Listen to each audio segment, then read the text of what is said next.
सेवन्नी नमस्ते कौशल राईको च्यानलमा हजुरहरुलाई स्वागत छ।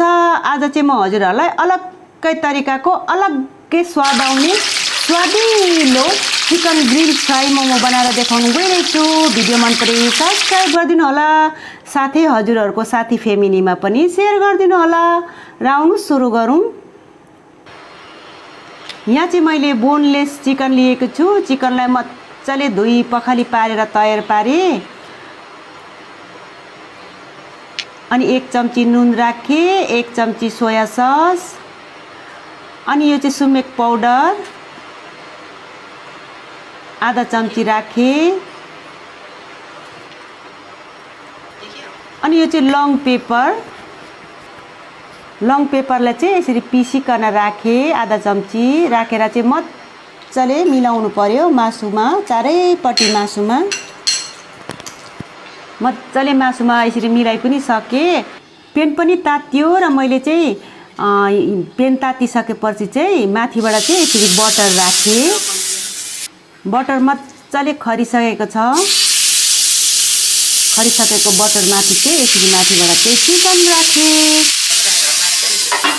अनि यसरी छोपेर चाहिँ 2 मिनेट जति पकाउनु पर्यो।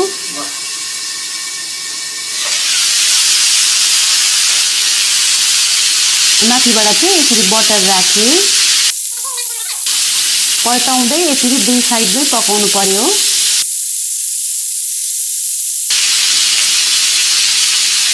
अनि यहाँ यसरी चाहिँ मैले प्याज, शिमला मिर्च राखे। सबै राखिसकेपछि चाहिँ यसरी फेरि छोपेर 2 मिनेट जति पकाउनु पर्यो। कम्ती आगोमा 2 मिनेट जति भइ पनि सकेको छ। फेरि यसरी माथिबाट बटर राखे। राखेपछि चाहिँ यसरी फेरि यो प्याज र शिमला मिर्चलाई चाहिँ उल्टाउनु थाले, उल्टाइ पल्टाइ गर्नु थाले। दुईपट्टि नै सेक्नु पर्यो। अनि यसरी उल्टाइसकेपछि चाहिँ फेरि 2 मिनेट जति यसरी पकाउनु पर्यो। ल हेर्नुहोस् त चिकन मज्जाले 2 साइडमै ग्रिल भइसकेको छ। ल हेर्नुहोस् त 2 साइडमै। अनि अब यहाँ मैले चाहिँ ग्रिल भएको चिकनलाई चाहिँ किमा गर्नु थाले। किमा गर्दाखेरि चाहिँ साह्रै मसिनो पनि गर्नु पर्दैन। अनि प्याज र शिमला मिर्च राखेर पनि किमा गर्नु पर्यो। र मैले यसरी राखे अनि किमा गर्नु थाले। यसरी मासुलाई ग्रिल गरेर सब्जीहरू पनि यसरी ग्रिल गरिकन मोमो बनाए चाहिँ साह्रै स्वादिलो हुँदो रहेछ। अनि सबै किमा पनि तयार भयो र एउटा बोलमा राखे।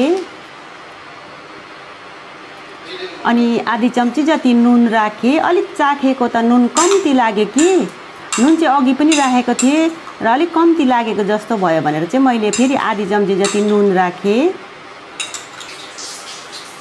अब मोमोको लागि चाहिँ तयार भयो किमा।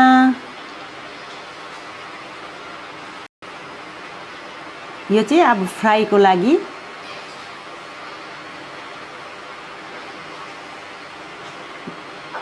मोमो पनि तयार भयो फ्राईको लागि। यसरी नै सबै मोमो पनि बनाएर सके। अनि यता तेल पनि तात्यो र कम्ती आगोमा एक-एकवटा गरेर राख्नु थाले।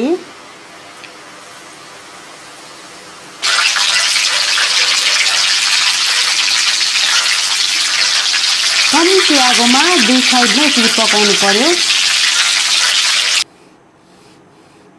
मज्जाले 2 साइडमै मोमो फ्राई भइसकेको छ। हेर्नुहोस् गोल्डन रेड भयो। र पाकिसकेपछि चाहिँ मैले यसरी निकाल्नु थाले। निकालिसकेपछि चाहिँ एउटा प्लेटमा राखेर हजुरहरूको लागि यहाँनिर मैले सर्भ गरेँ। हजुरहरू पनि बनाएर खानु होला, पक्कै मनपर्ने छ। अलग्गै तरिकाको अलग्गै स्वाद आउने एकदमै स्वादिलो grill chicken fry momo. Video मन परे